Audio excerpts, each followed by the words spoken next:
I am King of the Britons.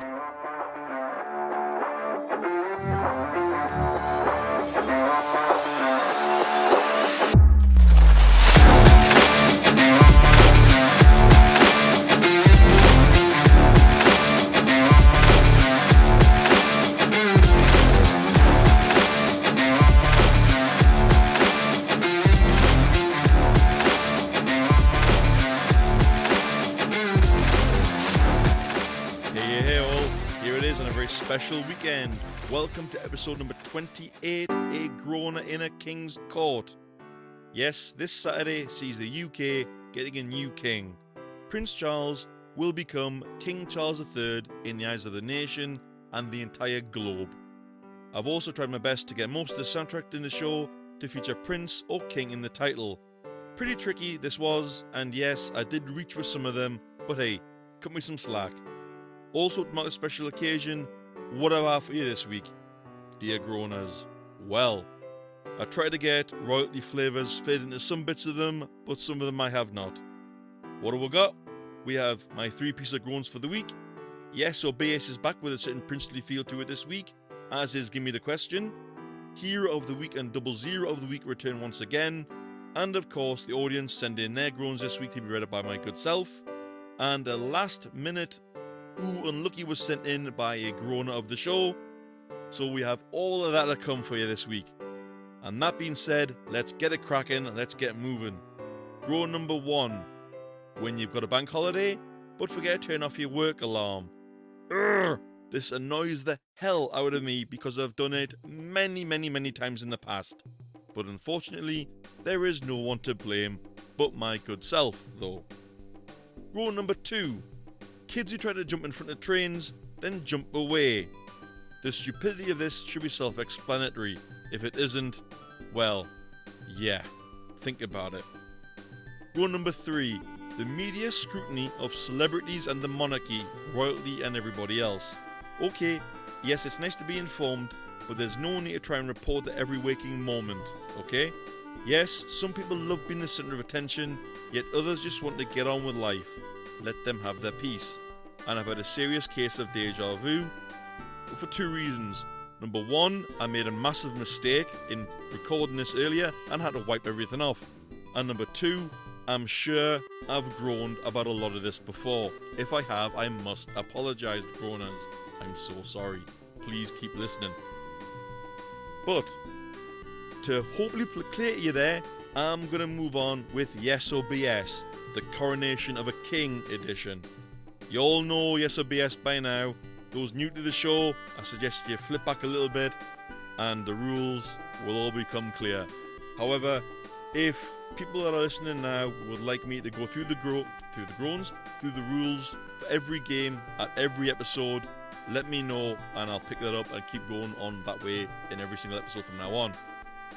Anyway, round number 1, the Bonnie Prince Charlie round. Option A, King Charles was given the title of Prince of Wales when he was 9 years old. Option B, he's one of the few oldest people to be named a monarch in British history. Option C, King Charles III owns a car that runs on both animal feces and surplus wine. Those that are playing along live, I'll give you a few seconds to hoy your answers in. Those playing along at home, pause at your leisure and answer honestly, and then at the end of the show you'll find out if you're right or wrong.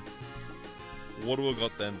Answers that came in thick and quick now, and the majority have gone for C and a few others have gone for A and B, so spread across the board there. Moving on to round number 2, a random Charles round. Option A, he went straight to university after his A-levels. Option B, he once dated former USA President Carter's daughter. Option C, he plays the piano. Again, same applies. Few seconds for your answer. Those playing along live. Those not, pause, have a think, pop your answer down. The vast majority there have gone straight in for B, none for C, and a few for A there. Okay, that's it. Moving on to round 3, educating a prince round. Option A, he was the first heir to earn a degree. Option B, he was the second heir to be both homeschooled and attend school. Option C, he studied biology, physics and history at university. Same thing. If you play along at home, pause. If you're not, you've got a few seconds. Oh, someone's straight in there with option A. A couple for C. And a few for B. Okay. At the end of the show, I'll give you all the answers to yes or BS, but that comes later. Let's move on from games to groans. Yes, it is time for a groaner out there to have their groan read out on the show right now. This week's verbal groan comes from a gentleman called Anoop, who I got talking to whilst travelling home the other day. Anoop groaned about not being in control of things. A short groan, but very to the point. I'm sure we can all sympathise with this. If you're in a situation where you've got no control of things, it can both be very unsettling or upsetting, depending on the situation and what's going on. I fully agree with this groan, Anoop. Thanks very much. However, if you have a groan you want to share, a Zero or Hero of the Week nomination, or an Oh Unlucky nomination, you can send it to the show via the following. You can write me an email to thegroanzonepod@gmail.com. Yes, I read all of them. It's not some editor, it's me that reads them. I pick your groan out and it goes in the show. If there is a backlog, your groan will eventually go on the show. I don't ignore any of them. They all come on the show eventually. You can seek out the Groan Zone on Discord as the Groan Zone Podcast. You can contact me personally under Mystery Groaner on Facebook Messenger.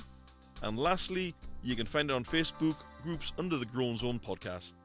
But now, from groans to another game in the form of Gimme the Question. Yep, it's been a while since this game popped up, but no time like the President, just in time for the King's coronation. No tricks, you get the answer first, but you must give me the right question to score your points. 1 point per round. No point blanking, no catching out or anything, that's the way it goes. Here we go. Round 1. Your answer is Corfu. Your questions are the following. Option A. What is where King Charles and Queen Camilla met? I should say where, not what. Option B. Where do the King Charles and Queen Camilla like to go on holiday? Option C. What or where is the first place King Charles and Queen Camilla will go after celebration of the coronation? Those playing along at home, pause at your leisure, answer at your leisure. Those playing along live, you've got a few seconds.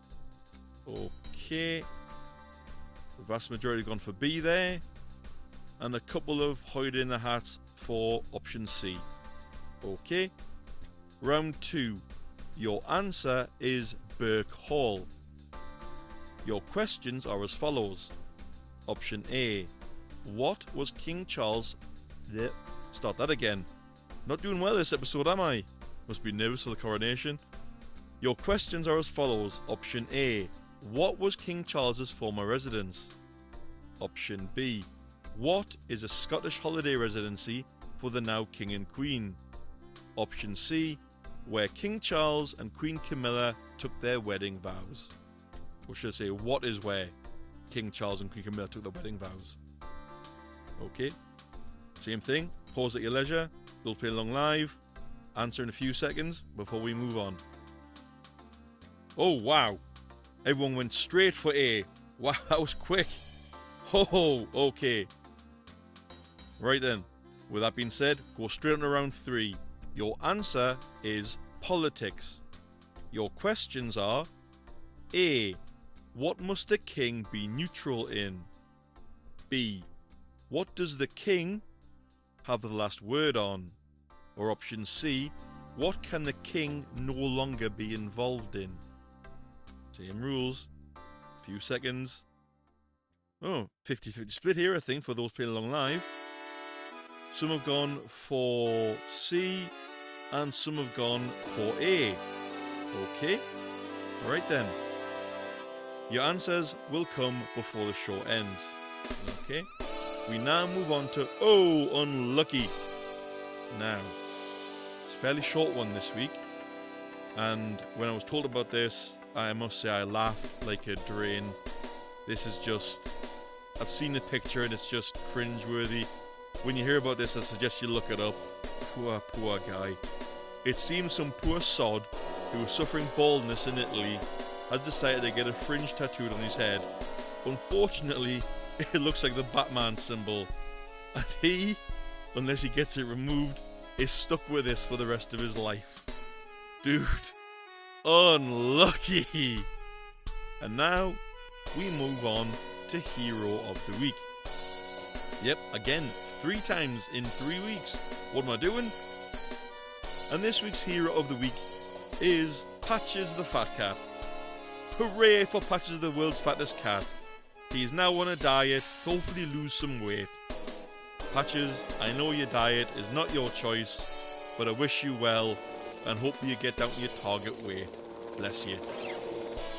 But from heroes to zeros, we now move on to the opposite end of the scale with Zero of the Week. 2 for you this week. First one, this one goes to Ryanair, who made a wheelchair-bound passenger crawl off of a flight. I don't know the full details, so I'm going to say allegedly, just in case it turns out not to be true.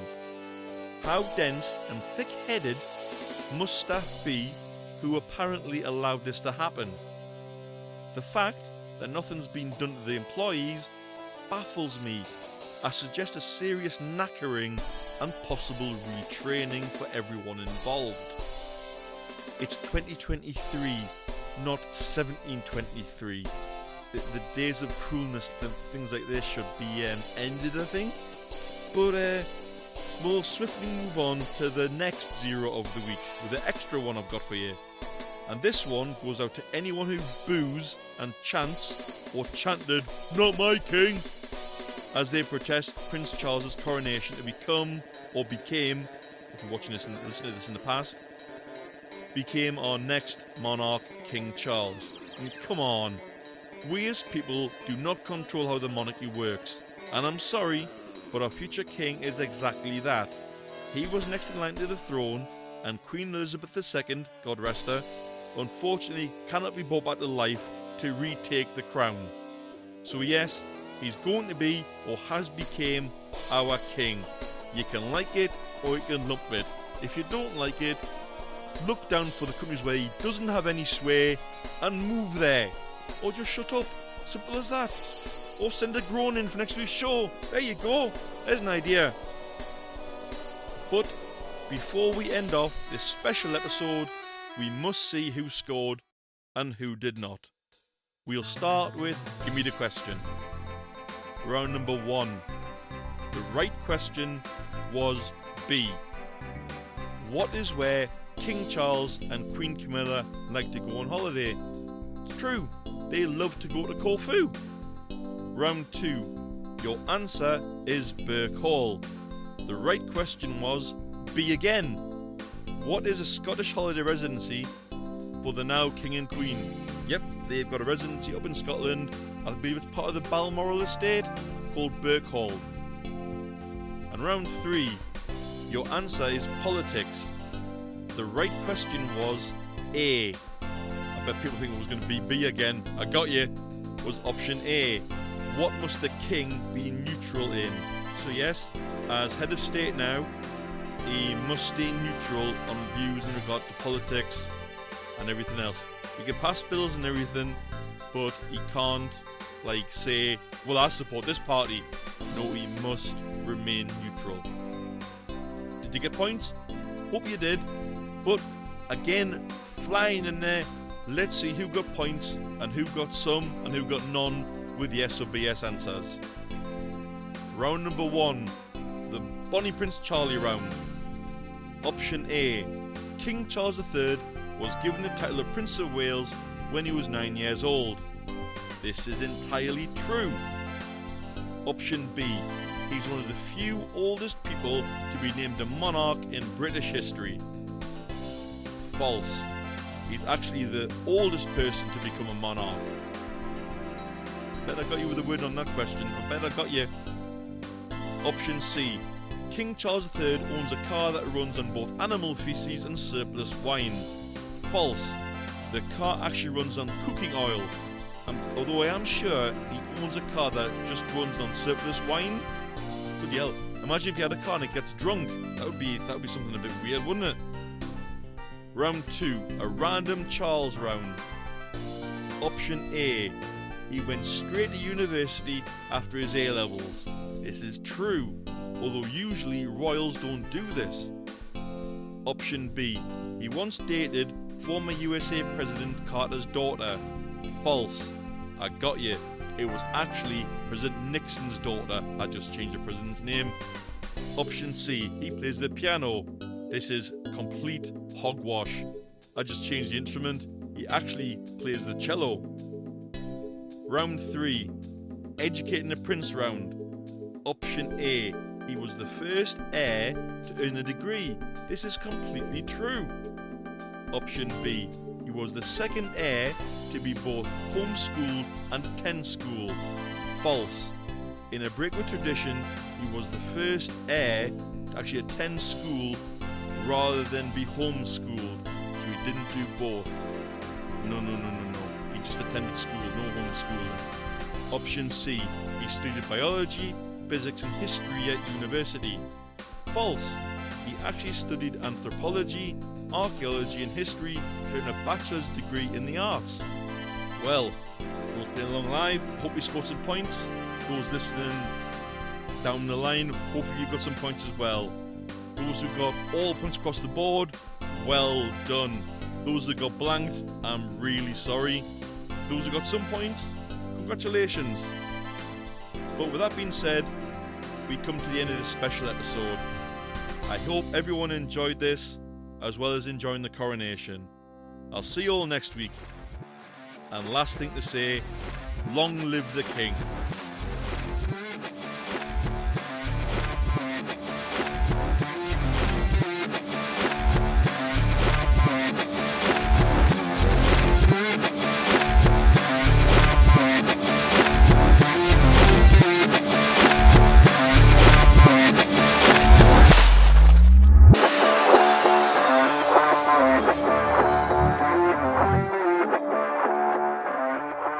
Hail to the king, baby.